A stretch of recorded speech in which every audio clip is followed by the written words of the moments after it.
नमस्कार, मैं राकेश वर्मा आप सभी का स्वागत करता हूं आपके अपने परिवार एसएन गुरुकुल पर।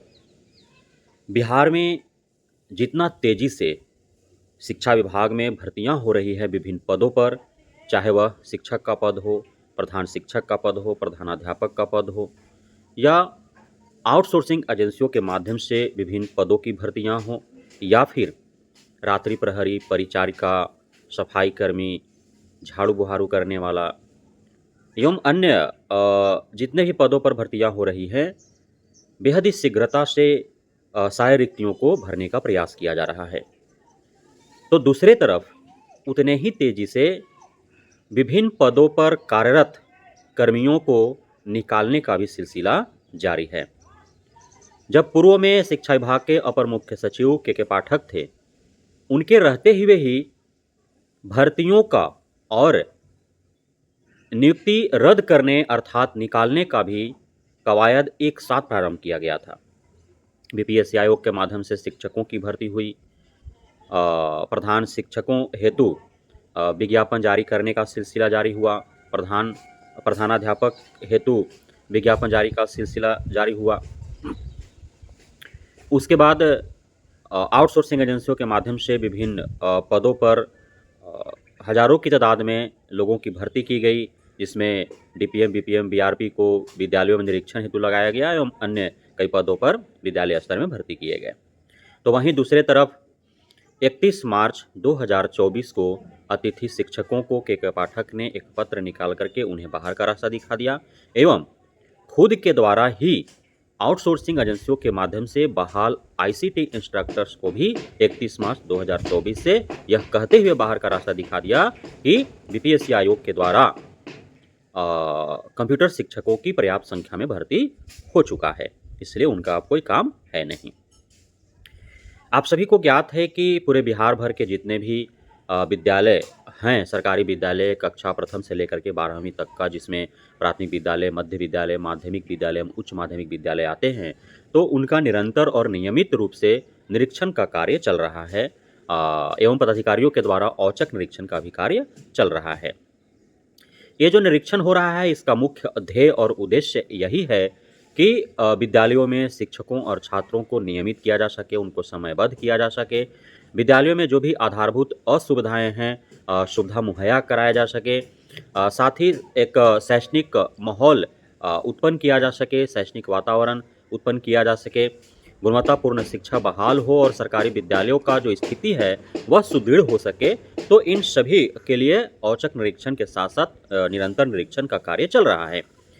नियमित और निरंतर निरीक्षण का कार्य जो है पूर्व में के पाठक थे तो रोजाना प्रत्येक विद्यालयों का होता था, लेकिन जब डॉक्टर एस सिद्धार्थ आए तो ये रोजाना ना करके और एक शेड्यूल जारी कर दिए कि इस प्रकार से जांच करने हैं। साथ ही एक अलग से शेड्यूल जारी किया गया जिसमें जिला स्तर के और विभागीय स्तर से जो बहाल निरीक्षी अधिकारी पदाधिकारी हैं उनके द्वारा जांच किया जा रहा है। 2-3 स्तर पर प्रत्येक विद्यालयों की जांच होती हैं और यदि निचले स्तर के जो निरीक्षी अधिकारी हैं उनके द्वारा रिपोर्ट में किसी प्रकार के गलती पाया जाता है तो उन पर कार्रवाई होता है। लेकिन 3-4 माह गुजर चुके हैं ये शेड्यूल जारी किए हुए डॉक्टर एस सिद्धार्थ के द्वारा जो नई शेड्यूल जारी किया गया था निरीक्षण हेतु, उसका अब तक जो है वो जब एसीएस साहब के द्वारा या मुख्यालय स्तर से जो भी आला अधिकारी औचक निरीक्षण में निकल रहे हैं विभिन्न जिलों के विद्यालयों में, तो पाया जा रहा है कि जस का तस यथावत स्थिति बना हुआ है, सुधार कहीं देखने को मिल नहीं रहा है। तो अब यह चिंताजनक बात है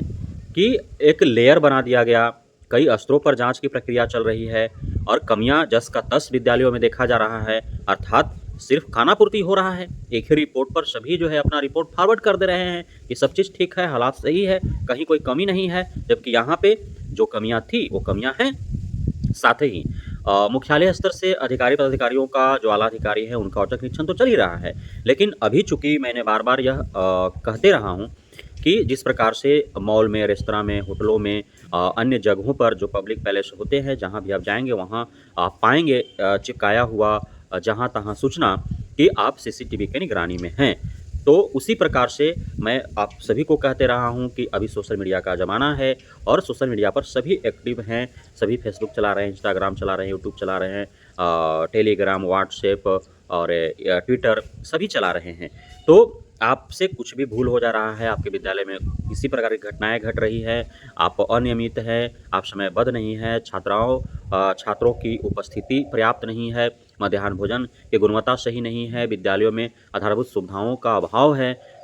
तो इन सारों का फ़ोटो खींच करके, वीडियो बना करके और सोशल मीडिया पर अपलोड कर दिया जा रहा है।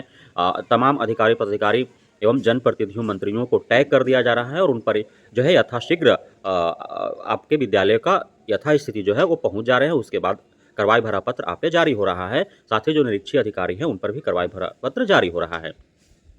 अभी जो है कई घटनाएँ सामने आई हैं, जिसमें शिक्षक-शिक्षिकाओं के द्वारा ख़ासतौर से आपत्तिजनक जो है करतूत किए गए हैं। साथ ही जो जम्मू जिला से शिक्षकों के साथ जो दुर्व्यवहार होने का, उनके साथ मारपीट, अभद्रता करने का जो खबर आया, यह भी बिहार के सुशासन सरकार को शर्मसार कर देने वाली बात है। साथ ही शिक्षा के मंदिर में जो शिक्षक-शिक्षिकाओं के द्वारा रंगेलियाँ मनाई जा रही हैं, तो यह भी जो है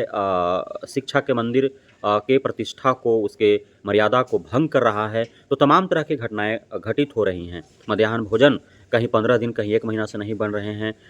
छात्रों की जो उपस्थिति है वह नगण्य पाया जा रहा है। मिशन दक्ष के तहत चलने वाला जो कार्यक्रम है वो पूरी तरह से फ्लॉप हो चुका है। सिर्फ 3:30 से 4:30 यूँ ही बैठे-बैठे गपास्टिंग लड़ाते हुए शिक्षक-शिक्षिकाएँ समय व्यतीत कर रहे हैं। आप कहीं भी विद्यालय में चले जाइए, 3:30 से 4:30 किसी भी विद्यालय मिशन दक्ष के तहत कोई बच्चा पढ़ नहीं रहा है। गिने-चुने विद्यालयों में ही मिशन दक्ष कार्यक्रम सुचारू रूप से चल रहे हैं, बाकी अन्य जगहों पर सिर्फ खानापूर्ति हो रहा है।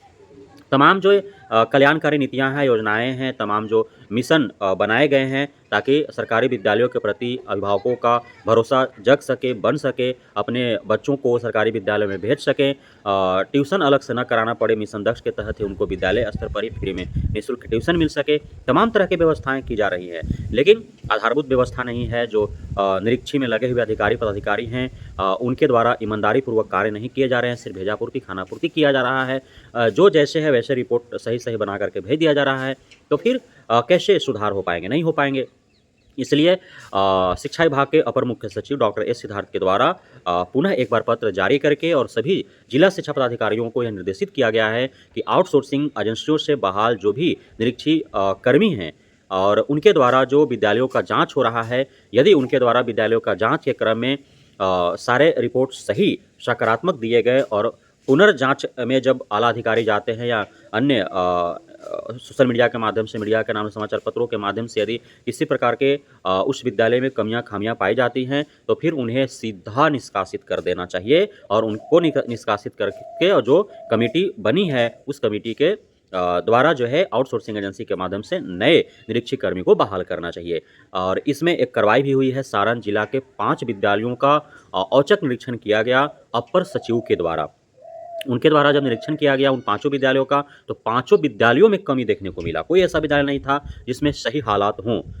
एक विद्यालय में 15 दिन से मध्याह्न भोजन नहीं बन रहा था, दूसरे विद्यालय में 1 माह से मध्याह्न भोजन नहीं बन रहा था, तीसरे विद्यालय के 2 कमरे में लफंगों के द्वारा, गांव के जो लुच्चे लफंगे हैं उनके द्वारा कब्जा कर लिया गया था, जिसमें एक में बकरे का लाद मिला, दूसरे में गोईठा वगैरह रखा हुआ मिला।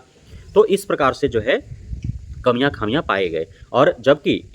इतने सारे कमियां इतने अत्यधिक दिनों से थी, लेकिन वहाँ पे जो निरीक्षी अधिकारी हैं, चाहे वह आउटसोर्सिंग एजेंसी से बहाल निरंतर करने वाले निरीक्षी अधिकारी हों या फिर जो जिला स्तर के या विभागीय स्तर से जो बहाल हुए निरीक्षी अधिकारी हों, किसी ने भी रिपोर्ट नहीं दिया कि लफंगों के द्वारा 2 कमरों पर कब्जा जमा करके इस प्रकार से जो है विद्यालय का अवहेलना किया जा रहा है। कहीं 15 दिन से मध्याह्न भोजन नहीं बने, कहीं 1 माह से मध्याह्न भोजन नहीं बने, इस प्रकार के कहीं कोई रिपोर्ट नहीं दिए गए और नहीं उन समस्या को सुलझाने का प्रयास किया गया। तो एट ए टाइम फैसला लिया गया शिक्षा विभाग के अपर सचिव के द्वारा और जो भी उन विद्यालयों के जांच हेतु आउटसोर्सिंग एजेंसियों के माध्यम से लगाए गए जो कर्मी थे उनको निष्कासित कर दिया गया है। तो अब आउटसोर्सिंग एजेंसियों से बहाल जो निरीक्षी अधिकारी हैं, जो कर्मी हैं, उन्हें निष्कासित करने का सिलसिला जारी हो चुका है। तो आप सभी जो खुद को सुरक्षित महसूस कर रहे थे कि अब आउटसोर्सिंग एजेंसियों के माध्यम से ही सही, लेकिन आप अधिकारी बन चुके हैं, अच्छा खासा आपको वेतन मिल पा रहा है, आउटी इनकम भी हो जा रहा है और मस्ती में आपका जीवन कट रहा है, तो फिर आप हो जाइए सचेत और सतर्क, क्योंकि अब आपकी नौकरी पर भी लटकने लगी है तलवार, खतरे की घंटी बज चुकी है। आप भी अब निष्कासित होने वाले हैं और आपका निष्कासन किस आधार पर किया जाएगा? कि जिस विद्यालयों का आप निरीक्षण कर रहे हैं और आप सही रिपोर्ट भेज रहे हैं, उसी विद्यालय के कमियों-खामियों को यदि सोशल मीडिया के माध्यम से, मीडिया के माध्यम से, समाचार पत्रों के माध्यम से दिखाया जाता है, तो फिर वह आलाधिकारियों के कानों तक, उनकी आँखों तक, उनके ज़हन तक पहुँचेगा और उसके बाद हो जाएगी आप पे कार्रवाई। बहुत-बहुत धन्यवाद आप सभी साथियों का हमारे साथ जुड़े रहने के लिए, बने रहने के लिए, मित्रता प्यार देने के लिए, भरोसा बनाए रखने के लिए।